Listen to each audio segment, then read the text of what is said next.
El material de hoy es un material de tipo técnico o práctico. Práctico porque es una forma de relevar una determinada información dentro de una entrevista, y técnico porque tiene algunos puntualizaciones sistematizadas. ¿Cuál es el objetivo? Cuando nosotros realizamos una entrevista, ya sea con fines de una evaluación psicológica, un psicodiagnóstico o algún tipo de evaluación parcial o completa que debamos hacer de alguien, en este caso pensamos en el caso de niños y adolescentes, que nosotros sabemos que el psicodiagnóstico infantil abarca desde los 2 a los 12 años y el psicodiagnóstico adultos de 13 en adelante, o sea que un adolescente es para nosotros ya también se puede interpretar perfectamente con los recursos técnicos con los que evaluamos a los adultos. La idea hoy no es recabar sobre aspectos internos de la entrevista en cuanto a la información que uno va relevando. Sabemos que la entrevista, sobre todo, toda entrevista genera un vínculo más o menos profundo, una dinámica, y tiene un objetivo. El objetivo, en el caso del ámbito clínico, es el que plantea la persona cuando solicita una entrevista, que es alguna sintomatología o algún tema que necesite ser evaluado. Las entrevistas en el caso del psicodiagnóstico infantil primero se realizan con los papás y después, previo a iniciar la etapa diagnóstica, siempre es conveniente tener una entrevista con el niño. En esa entrevista le haremos algunas preguntas, sobre todo también garantizarnos de que sepa por qué está asistiendo y cómo él se siente con respecto a eso, porque muchas veces los padres plantean una sintomatología y el niño dice que él no lo ve así o que no se siente así, o a veces no sabe. A veces los papás le dicen que viene a una entrevista con el psicólogo para jugar, y no se le aclara bien el porqué. No obstante, no es el tema del que hoy nos ocuparemos.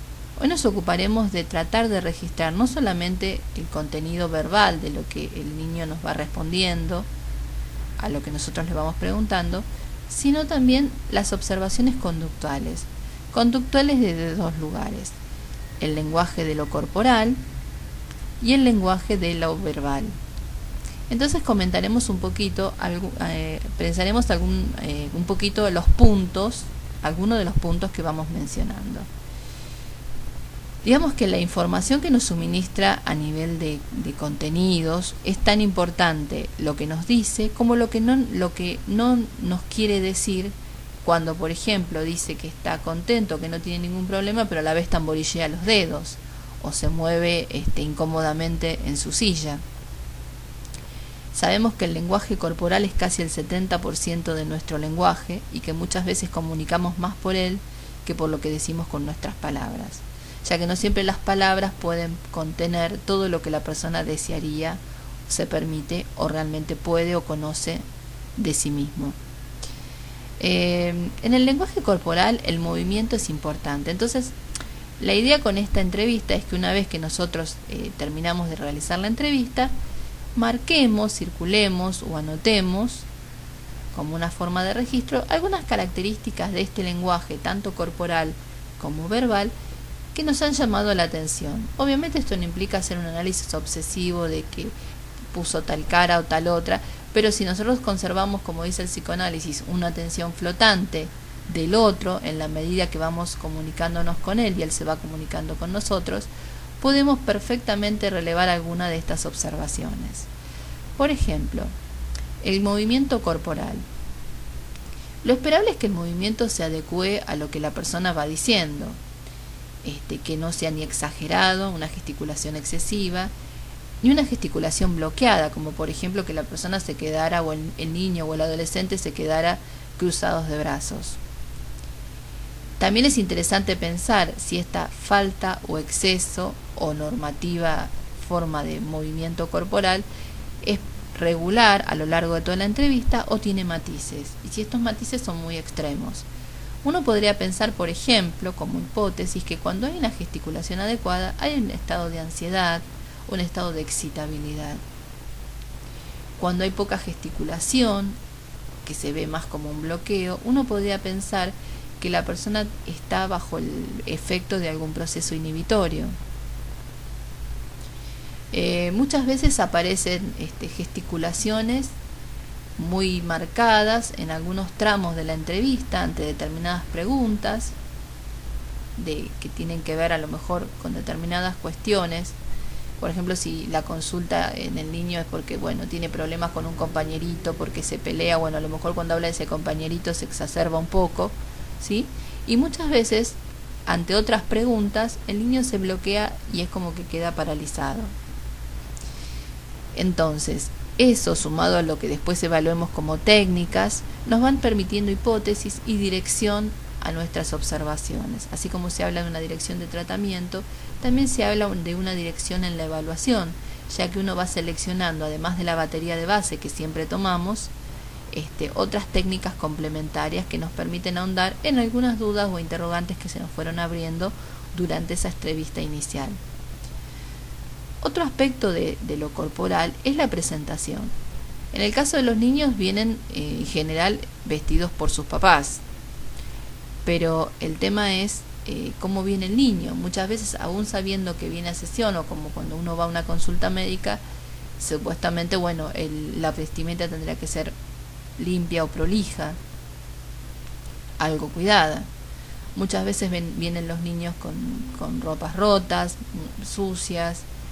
En épocas invernales, por ejemplo, es llamativo que vengan con poco abrigo o muy abrigados. Entonces, todas esas cuestiones obviamente no son propias del niño, sino que son efecto de cómo es cuidado. Muchas veces la falta de un buen cuidado después se asocia con algunos aspectos de la autoestima y el sentimiento de protección. O sea, como que si estamos en invierno el abrigo nos da calor, uno también asocia el afecto con el abrigo y el sentirse contenido y sentirse cuidado. Sabemos que es tan mala la sobreprotección como la falta de protección o la negligencia. En los adolescentes a veces es muy significativo los cambios de ropa. Muchas veces en algunas sesiones pueden venir de una manera más formal, cuidada, a veces con el uniforme del colegio. Otras veces la ropa fuera, por ejemplo, la camisa fuera del pantalón en los varones. El estilo de ropa, a veces una ropa como más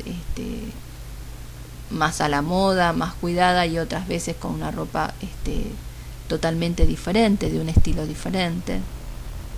Recuerdo el caso de un adolescente que cambiaba de ropa según con quién se juntaba. Entonces tenía determinados grupos de amigos que se vestía de una manera mucho más informal, y tenía otros amigos con los que se vestía de una manera más a la moda, más con marcas, etcétera. Otro tema también de observación que podemos anotar es el tema de la contextura corporal. Acá es como que en el caso de los niños uno asocia la edad y la contextura física. Niños muy delgaditos o niños muy pasados de peso, de gordura para su edad, es significativo del cuidado. También recuerdo el caso de un paciente que consultaba a la mamá por trastornos alimentarios, pero el tema era que mientras esperaba, por ejemplo, en la sala de espera, el nene venía y entraba a la consulta con un paquete de papas fritas y con golosinas. O sea que ahí también uno ve las actitudes contradictorias que hay entre el motivo de consulta y la forma con que el contexto que rodea a esa sintomatología. La actitud postural también es muy significativa. La actitud más fluida, espontánea, o la retraída, el chico queda como refugiado en un costado de la silla, o se abandona y se deja caer en ella. Esto también revela su firmeza y su sentimiento de autoafirmación o de autoestima.